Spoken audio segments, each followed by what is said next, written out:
Hey everyone, welcome to From the Depths. I'm Minty, and this is episode 104 of the Battleship Brawl Season 3 tournament. In this episode, we've got a league battle going on between the KMS Konig by Arminor and the Artillery Yard by Amime. So, whatever happens in this match, the Konig is going to be entering the Hall of Champions off of Endurance, no matter whether it wins or loses. The Artillery Yard, doesn't matter what happened, it's not retiring either way. It'll be continuing on in the league, or the tournament, whatever you want to call it. Let's go ahead and get this underway.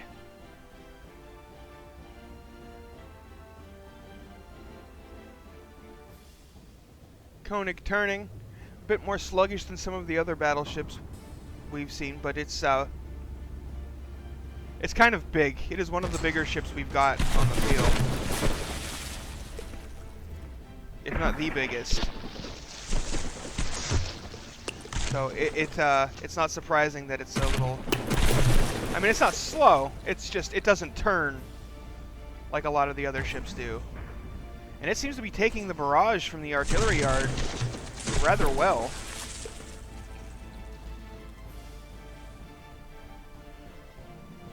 Its armor's holding up against those shots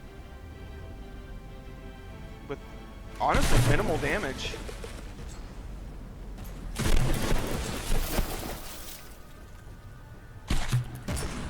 I mean, considering the number of shells firing.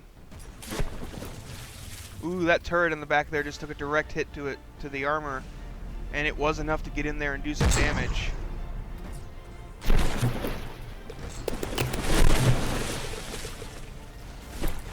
Oh, and now that turret has been disabled and completely popped off the hull. That is a huge chunk of hit points gone there. Things were looking pretty even until that turret got blown off. Now the low profile, low freeboard design of the Artillery Yard is making it quite difficult for the Konig to land shots. They keep skipping off the water.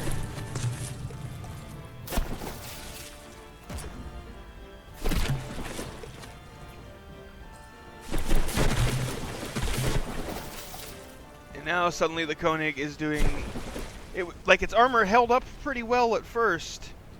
Like the bulge armor on the side was pretty strong and was holding up, but once that got through and it started hitting other things on the deck and the turrets and whatnot, it kind of just crumbled under the fire. And that is it. The Konig is too damaged and has been defeated by the Artillery Yard.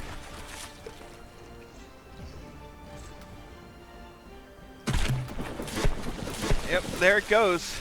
But, Arminor, you made it into the Hall of Champions anyway, even though this is a defeat for you. That's 10 battles, so congratulations there. We'll go ahead and do a quick cut, and I'll take a look at the KMS Konig, see what it makes it tick. Alright, so here we have the KMS Konig by Arminor. Very strong vessel, very good-looking vessel. I definitely like the way this looks. It's got it seems like every time I like a vessel, it's got this, you know, sort of sawtooth shape to it, to its hull. That just, I don't know what it is, but that just looks nice to me. Better than like the straight lines that they're right here on the bow. I don't know what it is about that, but I like. Oh, there's a little, one of those wind flag things, I think.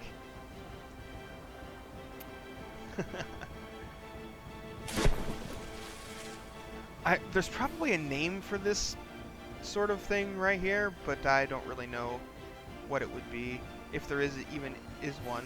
Got some anchor chains, some, you know, faux secondaries. Looks really nice. Smokestacks, some nice superstructure.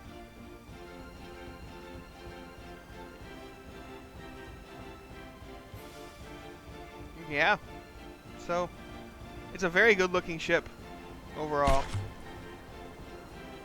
The propellers back here with the drive shafts. I mean, that's way too many propellers for an actual ship, but that's just because that's how you have to do it in From the Depths. Because a propeller that size in real life would put out a lot more power than it does in this game. But yeah. The inside of the superstructure here, not really anything on the inside of it, but it's still a nice looking ship. Still a very nice looking ship. I very much enjoy looking at it. But enough rambling on about that. Let's go ahead and hop in the driver's seat and see what this thing can do.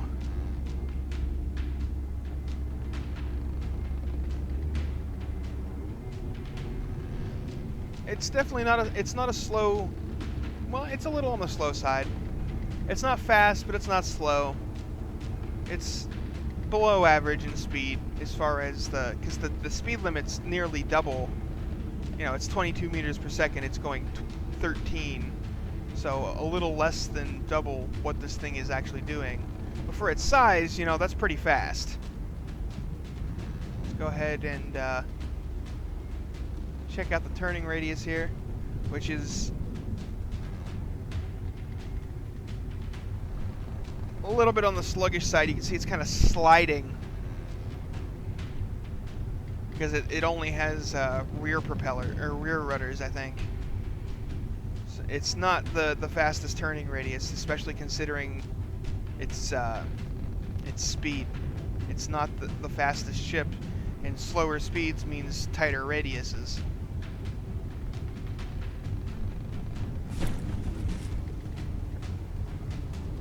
So yeah, it's not the most maneuverable of ships, but I mean, battleships aren't really meant to be maneuverable.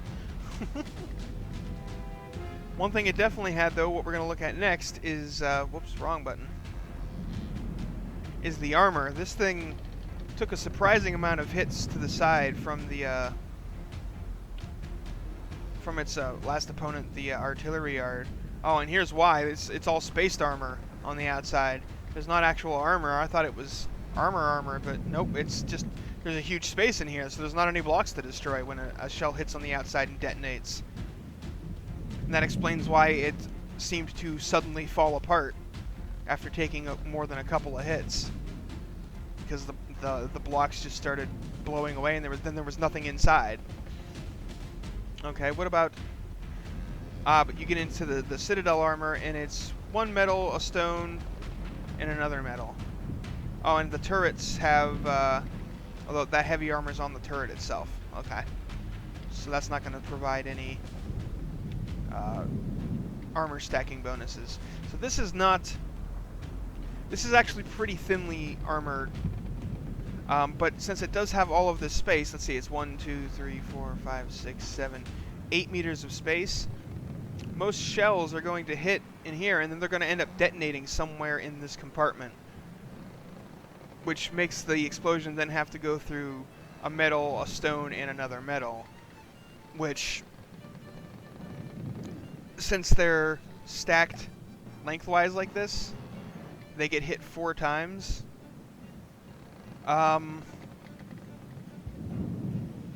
Yeah, an explosion, like a max radius explosion that even detonates out here, will probably be able to punch through all 3 layers of that. However, with how FTD explosion mechanics work, if the shell detonates in here, it can't when it detonates, it does not have line of sight to the turret block in here, wherever it is. I'm trying to find it. It's in here somewhere, but whatever. It might be. Oh, it's up here. It does not have line of sight to the turret block. So even if it does detonate in here and blow through all 3 layers of that metal, it will do no damage to the turret, because when the shell was detonated, it did not have line of sight. Therefore, the turret is immune to the explosion. However, if there are 2 shells, the first shell that detonates will blow open the hole, make line of sight for the second one, and then the turret gets wrecked.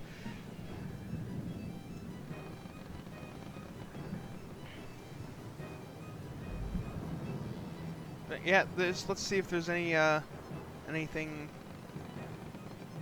eye-catching on the inside here. Nope, seems to just be heavily compartmentalized, which is, you know, a good idea. Looks like this spot was missed in the compartmentalization, though. Maybe just didn't have the materials. Yeah, it's already at 200. It's exactly 250,000. So that would be why that is. And that, well, you could have saved some by using less air pumps, because having more than one air pump in a compartment doesn't do anything for you. Because even if this one gets destroyed, this one won't suddenly pick up the slack. Or will they? Has that been changed? Because I know it used to be that they wouldn't do that. Or maybe I'm just misremembering.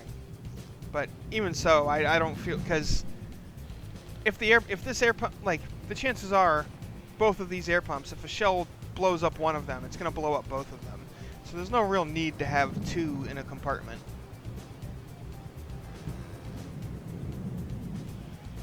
Because even if, like, okay, let's say even if it does blow up just one of these, it's like, okay, this one picks up the slack, maybe. But there's a hole in the compartment and it's filled with water anyway, so it doesn't do anything. So really having two air pumps in a compartment is just, it's a waste of materials, honestly.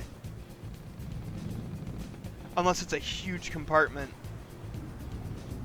Well, even then, not really. Yeah, you could have saved a lot of materials doing that. But let's see. Oh, the underside is made of stone. That's an interesting choice. It does make it so that explosions that hit the, hit on the side don't easily blow through the floor, which is a problem I've had with my wood bottom ships. But it's like I probably would have just made the blocks, like the block that the turret is sitting on, plus the ones, maybe one or two outside of it, out of stone, and then the rest out of wood. Would have saved yourself some materials there too.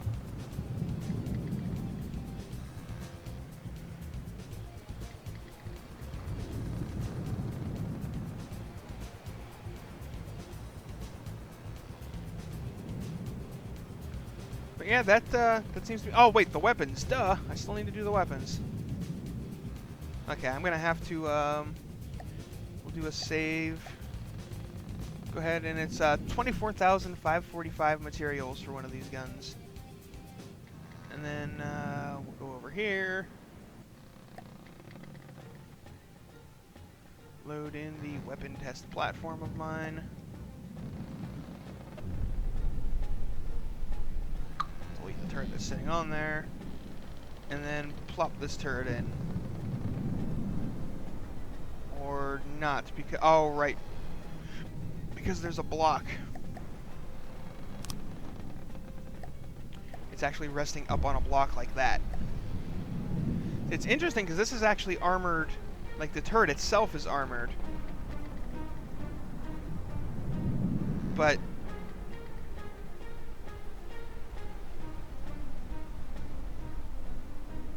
honestly, it really doesn't do much. Like this heavy armor front here will protect it against high explosive damage decently, but with it being the downslope has what, 2,000 health. So with its 40 AC, that's pretty hefty. But since the explosion will be able to propagate to all 4 blocks, it gets hit 4 times, which effectively quarters its high explosive health. So it really actually wouldn't take that much to blow through this. And then these inner bits are just squishy, squishy, squishy. So it's really not worth armoring the turret itself like that, because any hit that this would survive is probably going to be because of the invulnerability effect I described before, because of lack of line of sight. Because these blocks don't actually block line of sight. If there was an explosion that hit right here, it has line of sight to the turret block because it's a sub-object. So it would damage this turret, and it would blow through these heavy armor pieces pretty easily and destroy all of the stuff on the inside. Not to mention it could blow through the floor, which is why it was made out of stone, to make that a little bit more difficult. And cause some serious damage. So that's the problem with armoring turrets in From the Depths right now, is that it's pretty hard to do it in a way that's actually effective. because even up here you've got this metal. It's only one. Oh wait, it's actually heavy armor reinforced metal. So this would actually do pretty well at absorbing high explosive damage, but anything with any sort of penetration will go right through that and blow it to pieces. Though it does look very, very nice. I'll give you that, Arminor. The turret looks nice, even with these slopes on the front. It's kind of it's a little trippy to look at, but I like it.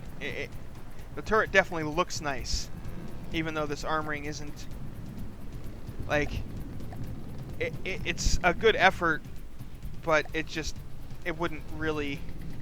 It doesn't take much to actually get through that, and it's expensive is the problem. Like this heavy armor layout here costs several thousand materials per turret, and it doesn't really do much. That's the problem with the explosion mechanics and heavy armor at the moment. So yeah, anyway, ship sort of drifting backwards there, but yeah, so this has been the KMS Konig by Arminor. It is entering the Hall of Champions on under the endurance rule, and it looks very nice. So down below there's going to be comments for it. Whether to induct it or not, go ahead and upvote the comment that you agree with. Thanks for watching. I hope you enjoy, and I'll see you on the battlefield.